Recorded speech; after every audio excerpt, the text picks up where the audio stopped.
বিশ্বনবী পাগলের মতো একবার হাউজে কাউসারে যাবেন, একবার সিরাতে যাবেন, একবার পুলসিরাতের দিকে, একবার হাউজে কাউসারের দিকে পাগলের মতো দৌড়াতে থাকবেন।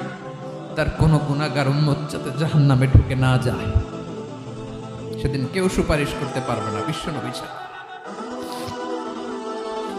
এজন্য 5 নম্বর আল্লাহ বললেন, মান যাল্লাযী ইয়াশফাউ ইনদাহু ইল্লা বিইযনিহি। কার সাহস আছে, কার এত বড় বুকের পাটা কিয়ামতের কঠিন দিন আল্লাহর সামনে দাঁড়িয়ে সুপারিশ করবে? কারো ক্ষমতা নেই, কারো ক্ষমতা নাই। বিশ্বনবী সেদিন সেজদায় পড়ে উম্মতের জন্য কাঁদবেন, সবাই কাঁদবে, নফসি নফসি, আল্লাহ আমারে বাঁচাও, আল্লাহ আমারে বাঁচাও। বিশ্বনবী বলবেন, উম্মতি উম্মতি।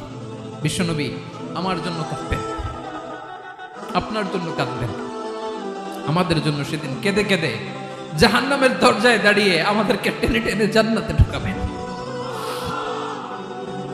এজন্য এই বিশ্বনবীর ভালোবাসা যেন আমাদের হৃদয়ে ভরপুর থাকে। আমার ভাইয়েরা, প্রতি শুক্রবার বিশ্বনবীর উপরে বেশি বেশি যেন আমরা দুরূদ পড়ি। আমরা যখন বিশ্বনবীর সালাম দেই, দুরূদ পড়ি,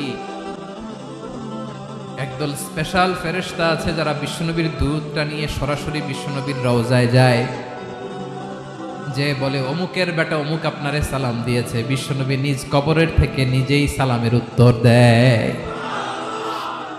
বিশ্বনবীর ভালোবাসা যেন আমাদের হৃদয়ে থাকে, বিশ্বনবীর সুন্নাহ দিয়ে যেন আমাদের জীবনটাকে সাজাই, পারা যাবে ইনশাআল্লাহ। বিশ্বনবীর ভালোবাসা ছাড়া কেউ জান্নাতে ঢুকতে পারবে? বিশ্বনবীর পক্ষে আমরা বলবো, বিশ্বনবীর পক্ষে